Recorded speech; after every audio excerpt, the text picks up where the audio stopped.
feel the true power of this project, this show is? I think they're kind of one and the same, actually, the answers. But so many different things. Philip K. Dick, for one, obviously. I'm fascinated by how incredibly productive he was as a writer. It blows my mind how many books he's been writing a year. For one, the world is fascinating. I feel like we as human beings live in a world where we constantly say, what if? What if I hadn't met so-and-so? What if I hadn't left my house at 3 p.m.? What if I hadn't, what if? So the prospects of that, the gift of being able to completely immerse yourself in a world that is boundless as far as what could have happened. And yet within the confines of the book was fascinating to me, just fascinating. And I fell in love with the character. That was, it's story first for me. I kind of grabbed hold of the story, and then the character just slayed me, and that was it. I was sold. Something that I really enjoy about your character is that initially she isn't wanting to be a part of this. It's her sister, and she gets kind of pulled into it and makes that decision that she's going to do this. Yeah. And take care of, what her sister was trying to do. And I've read the book, and I know that your character has tends to go into darker areas. But I know that they're going to be changing things. Can you tell us a little bit about her arc without giving away too much? We're exploring all of it as we go, and I know that Frank is incredible, being that it's serialized the way that it is. He's been amazing at just taking little tiny pieces. And so at this point in the story, we've kind of pulled one thread, and it's starting to unravel. So we're starting to get deeper and deeper into the book and into the tapestry of the novel. But she has many layers. She, I think, at face value, is partly innocent, partly vulnerable, scared, all those things. She's also very strong, which we hear all the time. Female characters are strong. This is, thank goodness. But we're also women. We're also human beings, and so within that strength comes every facet of what it's like to be human. So she has many, many colors, and they're all sort of coming to the surface as we go. She makes a really rash decision from going from the place where she's not really involved and she's just living her life to she sees this horrible thing happen to her sister and has her filmed, and she just goes. She leaves behind her boyfriend, she leaves behind her family. What is it about her that made her make that kind of decision? I think it's a lot of things. I think there's a level of shock. I think there's a level of when you live a marginalized existence and you live within sort of a matchbox society where you are meant to conform and to do as you're told and to go step by step, one foot in front of the other. I think she's somebody who always sensed that there was more, or hoped that there was more. But at the core of it, I think seeing this thing happen to her sister and seeing what's really going on in the world, because I think you live a sort of sheltered existence in those types of environments. I think it was a reaction. It's a reaction, I think, mainly, and it's a coping mechanism. I think we all deal with loss in different ways, with grief in different ways, and I think she chose to run with it. I think she, that's how she chose to cope. If science fiction is a prism in which we view ourselves, yes, how is this show viewing us? What is this show, do you feel, saying about us, about our modern society? Oh my goodness. I mean, look, of course, fascism, oppression, all of these things exist in today's world, as they did when the book was written, as they have as far as history can, right? And I think we're trying to explore what that means, not just in terms of the physical oppression, what it's like to physically be in that world, but emotionally, spiritually, and what that means for our relationships and how we live, how we love, how we fear. All those base human instincts and emotions, I think, are tempered by our environment. And so for me, this is a very relevant thing because all these things are happening today. Can you tell us a little about the setting for your character? Which area of the country does she live in, and what is it like to live there? Like, what are the everyday trials for your character? She lives in Imperial Japanese occupied West Coast, California, San Francisco specifically. She is expected to conform, expected to live in a very specific way, yet she's fascinated by Japanese culture, which is, in her world, a very unacceptable and treacherous thing, just say generally. And she's intrigued. I think she shouldn't be, and she understands things that she's not supposed to understand, and it drives her in a way that I think it also shouldn't do. She's, her mother, for example, is not thrilled with her interest in the Japanese culture. So, we have coping mechanisms, and I think she has many to live in that world. What's it like to play a character that lives in a world that's so similar but so different at the same time? Like, you have to get into a special mindset to play such a role, or especially a character that goes against the grain even in that world? Yeah, I mean, the mindset for me with her is so all-consuming, dangerously so, in a sense that for all of us, were so immersed in the world and so completely connected to what we were doing, time would just disappear.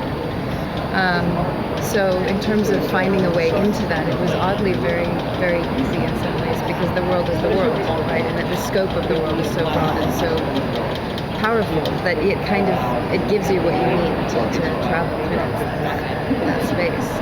And that's Philip K. Dick, and that's Frank, and that's the gift of this story. Now, you've done sci-fi before. Yes. You were Kira, which I love. Yes, I was. And she was very physical, very in your face. A lot of what she did was posturing, and she had to have that physicality. Yeah. And your character in High Castle also has that physicality. We know that from what she does with martial arts and her work with that, but she tends to hide that. Was that harder for you, or did you enjoy kind of hiding that physicality and bringing it out? I enjoyed that very much. Yeah. There's a certain grace and elegance to the Japanese in terms of the way they move, and there's the bow, and everything's very quite beautiful in the way they move. So she has that, having grown up there and having, that's really all she knows, is what it's like to be a woman in that world. So there's that element of her and how she deals with people, and yet there's that inside of her that is, capable of Aikido and capable of the things she's capable of. So the dichotomy and the duality was a lot of fun. Yeah. Was it fun training for that? Did you learn? Yeah. It was amazing. It's a moving meditation. Aikido is fascinating to me. I had no idea. Going into it, I did karate as a kid. I did Krav Maga. I've done martial arts to a degree, but it's very much a dance. It's very fluid. It's very round. And oddly, is a meditation. I don't know how else to describe it. Does that meditation play into the character as the show goes on? What's she A little bit. Yeah. Was there any moment in the first couple episodes that really stand out for you, like it serves me really? Like, what I was saying earlier is chilling to me is when Cobb helps Joe change his tire, and he's offering sandwiches, being very nice, and very casually mentions that the week the people holding back society is the day we burn them at the hospital. Right. It just, for some reason, that moment stunned me. I'm just wondering if there's something that really got to you. Yeah, so much of it, really, and I think that's Frank's really gifted at bringing in those little pieces of the novel, and so much so that we almost take them for granted. They almost become normal. So hearing that again, it's like, yes, of course, that is an incredibly jarring moment, but it's bizarre how almost, I don't want to say numb, that's a difficult description to use, but there's something sort of, you accept what is within the confines of that world when you're living in that space for 6 months. Yeah, you kind of just, you see the Nazi emblem, you see these things, and you don't question it, which is right? So it's full of those things, and when I step back, only now that I've had we just finished filming the first season, so now I've started to really think about those things. Times Square with the swastika and the Coca-Cola sign. Right, incredible, right? Yeah. Shows like this, obviously, when they're dropped all in one go, benefit a lot. Shows like this, obviously, when they're dropped all in one go, people love to binge watch them. Yeah. But this feels like it's just going to be too heavy, and it feels like you need to kind of separate yourself a little bit from it. Do you think somebody can sit and watch every episode back to back, or is it going to need some? I do. I mean, the way that Frank has created, those little pieces at the end of episodes where you can't help yourself. It's like, well, wait a minute, I've got to know what happens next. We have that, even though it's so heavy and even though it's so emotional and all those things, but there's a tempered quality to the piece. So I think in some ways it's not over the top. I don't think it'll drain you on that level. I think it's more intriguing than it is, draining. Yeah, that turn at the end of the pilot with Joe, like, I was so mad that I didn't have another episode to watch. Because it was like, I have to wait and hope that it gets, renewed. And how was that for you, that wait of waiting to find out if you guys are going to actually get greenlit? You're used to the wait as an actor. You do a pilot and you kind of just, in a way you have to kind of forget about it. In this particular case, being that we're living in a world now where the people we're making this show for actually get to participate in whether or not we make the show. It makes sense, it's kind of beautiful. People can say, yeah, I want to see more of that, or I didn't like that part, or that's, we're making it for people to see, so that they get to participate in that. The waiting felt different. It kind of felt like, we were allowing time for people to participate in it. It felt nice, actually. Yeah. Obviously, you're filming on a set, and there's technicians around, and there's sound stages and all that. That being said, is there ever a moment when you're filming and there's swastikas around and Nazis walking around and all this stuff, that you kind of get lost in the moment a bit, or is that completely? Completely. It's a great question. Yeah, absolutely. I have to say, I've never quite.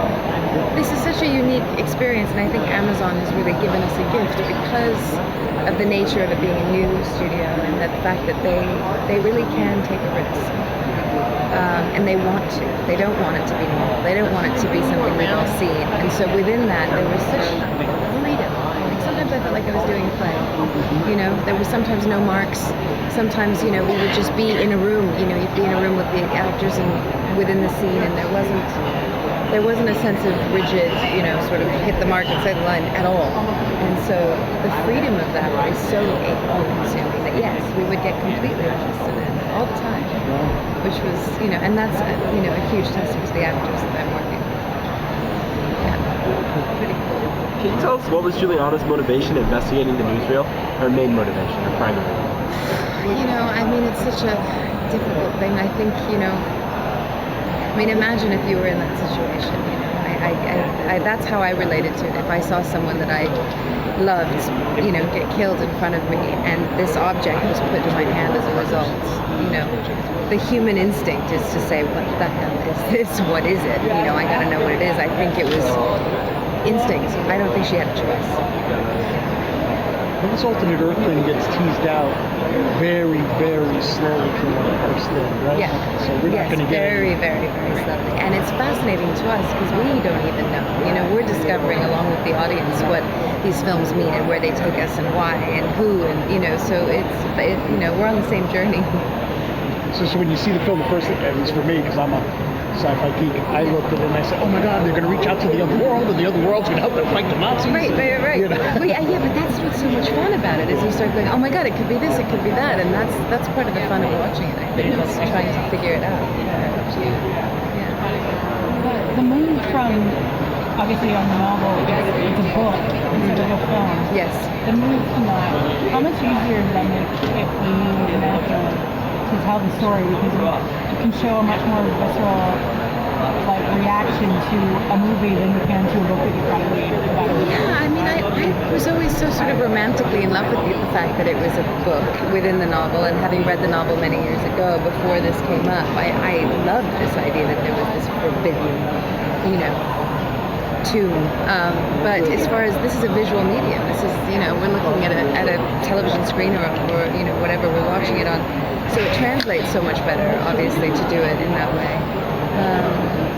But yeah, to be able to sit and watch and to be able to respond and feel and have all those things in a visual way is certainly more, I think, palatable for what we're doing. To sort of let the audience in, to what we're seeing. Yeah. I was checking to make sure they weren't cutting us off yet. One of the things about this book, comparatively to other Philip K. Dick novels, is it's set in the past, comparatively to when you wrote it. Especially most of his stuff, while rooted in reality, is very future tech. How was that for you? Doing it's sci-fi, but it's very much rooted in our past and our history. Yeah, it's fun. I feel like it's its own genre, right? Sort of alternate history is its own genre of sci-fi, and I think he was obviously wildly gifted in that arena. That was clearly something he was fascinated by.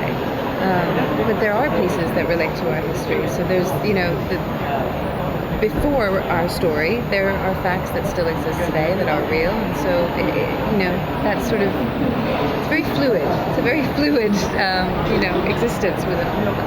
And DJ was saying that you guys were given an alternative history lesson of like the history of this world. Yes, we were. Yeah. How was that? Was that enjoyable? Oh, fascinating! Yeah, and the fact that we've created that they have come up with these things and that they become our facts and our version of history. So yeah, it's been such an. I feel so blessed, honestly, to have had the experience. The idea of moving forward would be like Christmas over and over and over and over and over again. You know how they made it up when you're going to these history lessons, these open history. Yeah. It's like, oh my God, this is what would happen. Right, that would happen. And what would happen with this? And what about this president? And how, yeah, of course, yeah. And it becomes, yeah, it's great fun. It's great fun. Yeah.